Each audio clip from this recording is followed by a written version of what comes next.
kan di channel non-muslim itu, tetapi penontonnya puluhan ribu ya ikhwah. Ini sangat ngeri luar biasa. Kenapa? Karena dustanya begitu sangat nyata. Kami kasihan kepada orang-orang yang kemudian menonton channelnya dan mereka meyakini tayangan-tayangan seperti ini. Yang pertama, misalkan kita lihat terlebih dahulu bagaimana thumbnail yang dibuat. Serang Banten gempar murtad saat di Tanah Suci, rombongan haji. Bayangkan, rombongan, berarti bukan satu orang dua orang, ini rombongan. Rombongan haji asal Banten bertemu Yesus saat sedang di depan Ka'bah Mekah. Bahkan di deskripsinya dituliskan Tanah Suci gempar. Rombongan jemaat haji asal Serang Banten bertemu dan mendengar suara Yesus di Mekah. Baik, kita akan teliti terlebih dahulu gambarnya, fotonya yang pertama. Foto ini sebetulnya bukan orang Indonesia, tetapi ini asli pendeta yang masuk Islam. Nah, bisa kita lihat di beritanya, salah satunya di berita demokrasi.co.id. Mantan pendeta Swedia jadi mu'alaf, dibujuk gereja untuk kembali tapi tetap istiqomah dalam Islam. Nah, kita bisa lihat bagaimana gambarnya, mirip sekali dengan ini. Jadi orang ini ngambil foto yang sebetulnya seorang mu'alaf, seorang muslim yang sekarang menjadi muslim yang taat, yang sebelumnya adalah seorang pendeta. Baik, nah ini juga diberitakan, ya, sangat jelas, apabila dibujuk gereja untuk kembali, pendeta di Swedia tetap istiqomah. Alhamdulillah, wassalatu wassalamu ala rasulillah, amma ba'd.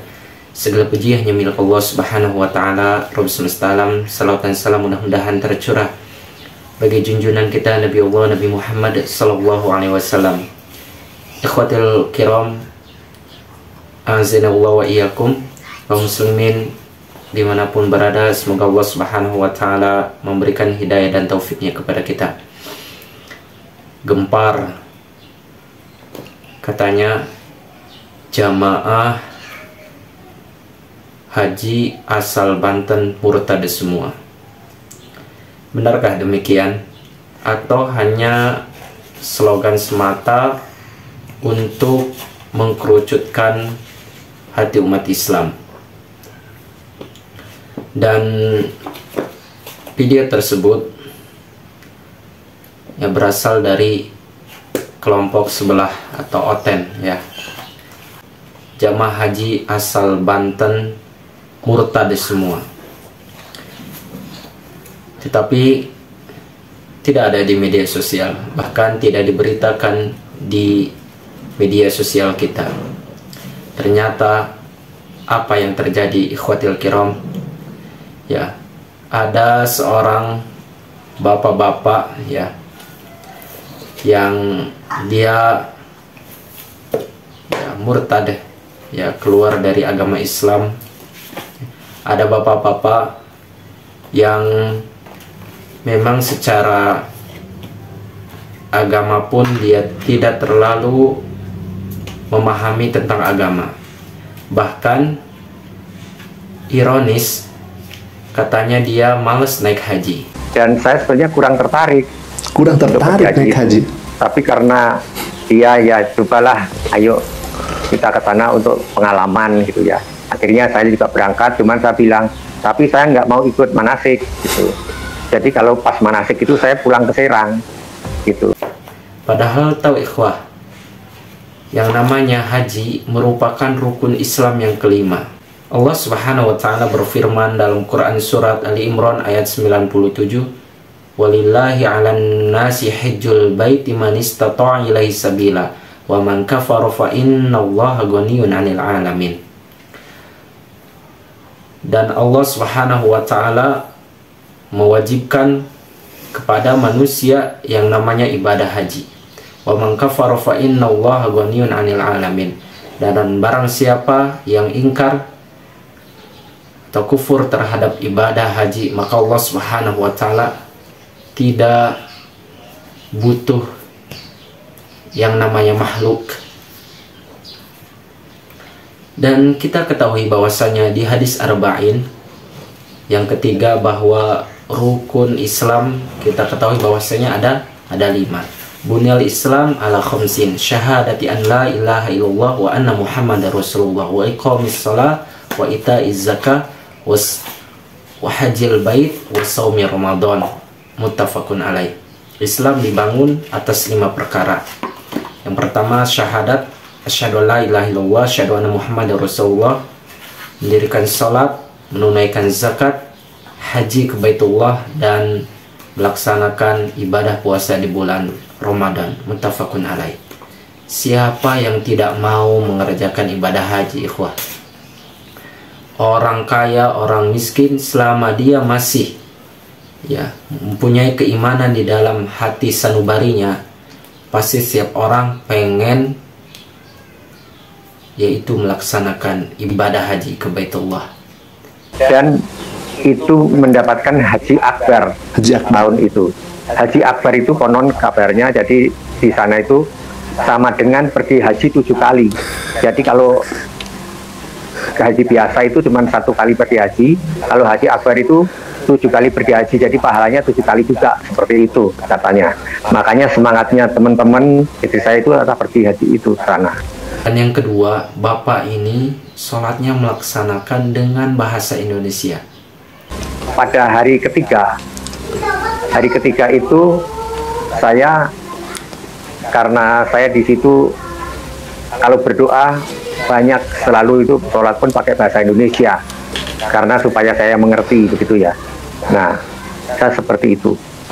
Jadi cukup simpel saya kalau berdoa, karena saya tidak tahu apa yang akan saya perbuat di Mekah ini, seperti itu. Ya, aneh ya. Ya kalau nggak bisa kita sama-sama belajar. Di zaman sekarang yang serba modern, tidak bisa belajar dengan guru offline, bisa mencari online ya. Padahal sholat merupakan tuntunan ya yang Allah wajibkan kepada kita semua. Bahkan Nabi Shallallahu Alaihi Wasallam untuk mendapatkan kewajiban sholat 5 waktu, beliau harus Isra dan Mi'raj. Berarti yang namanya sholat sudah ada ketetapannya, yaitu dengan berbahasa Arab. Ketika seseorang Allahu Akbar, yaitu takbiratul ihram, dan diakhiri dengan salam, berarti dia tunduk dan patuh kepada Allah Subhanahu wa Ta'ala. Jadi ya sholat harus sesuai dengan perintah Allah Subhanahu wa Ta'ala. Wa iqamis shalah, dan dirikanlah sholat. Dan ketika si bapak ini naik haji, katanya bingung mau ngapain. Padahal ketika dia pergi haji, dia banyak bisa melaksanakan ibadah-ibadah, zikir, sholat sunnah. Apalagi kalau ketika dia di Masjidil Haram atau Masjid Nabawi, banyak berdoa kepada Allah Subhanahu wa Ta'ala ya, atau di depan Ka'bah meminta kepada Allah Subhanahu wa Ta'ala pertolongan ya. Misalnya minta doa, Rabbana atina fid dunya hasanah wa fil akhirati hasanah wa qina adzabannar. Ya Rob, ya Tuhan kami minta kepadamu ya kebaikan di dunia maupun di akhirat, dan jauhkanlah kami dari api neraka. Mintalah sama Allah ya, mau pakai bahasa Indonesia ketika depan Ka'bah, mau pakai bahasa Arab ya. Banyak sekali faedahnya. Masa orang naik haji tidak tahu kegunaannya? Makanya ketika kita mau melaksanakan suatu ibadah, wajib belajar dulu ya, wajib belajar dulu. Kalau kita tidak mengetahui, fas'alu ahla dzikr in kuntum la ta'lamun, tanyakanlah kepada ahlu ilmi, pada orang yang mengetahui tentang ya hal ibadah, mau ibadah haji, mau saum. Kalau kita nggak tahu ya wajib kita bertanya. Dan juga si bapak ini ya katanya mendapatkan bisikan dari Yesus. Masa Yesus membisikkan ajaran Hindu. Nah, setelah ada di Madinah itu 3 hari saya ada di sana, saya merasa pas lagi setengah tidur ya, tadinya masih bercanda sambil nonton TV sama teman-teman satu barak. Jadi satu kamar itu isinya 9 orang. Jadi waktu itu pas habis kita ngobrol-ngobrol, nonton TV gitu ya, terus semuanya udah kira-kira jam 11, jam 12 gitu ya, itu pada tidur. Nah, saya mau tidur itu kok mendengarkan suara audible lah gitu ya. Suara audible. Karena doa saya waktu mau tidur, ya Tuhan, ampunilah dosa-dosa saya dan berilah saya petunjuk menuju jalan yang lurus dan yang benar Tuhan. Nah begitu. Selalu saya berdoa seperti itu. Nah audible tadi bunyinya adalah, ya kamu Santoso katanya. Katanya kalau kamu mau jadi imam, mau jadi pemimpin yang bagus, yang benar dan bijaksana, kamu harus menguasai 8 sifat alam, begitu. Nah saya kan kaget, apa itu 8 sifat alam itu? Saya tanya gitu, bisa tanya jawab itu. Jadi dengan jelas bisa tanya jawab, tapi seperti kayak setengah sadar gitu ya, seperti itu. Nah sambil tiduran, akhirnya 8 sifat alam itu adalah, pertama adalah sifat bumi, kedua sifat langit, ketiga. Padahal dalam kepemimpinan ya agama Hindu itu ada 8 ya, disebut dengan Hastabrata ya, yaitu bumi, bulan, samudra, bintang, dan yang lainnya. Di sini ada 8 sifat alam dalam Hindu yang menjadi dasar filosofis kepemimpinan, disebut Hastabrata. Tadi kan dikatakan agar menjadi pemimpin, agar menjadi imam, katanya harus mendapatkan 8 filosofi atau 8 sifat alam ini. Berarti kalau seperti itu Yesus mengajarkan Hindu dong. Kita baca di sini. Ada bumi, pemimpin harus kokoh dan memberi, seperti bumi yang menyediakan kebutuhan makhluk hidup. Matahari, pemimpin memberi energi, visi. Api, pemimpin harus berani dan yakin. Samudra, langit, angin, bulan, bintang, begitu ya.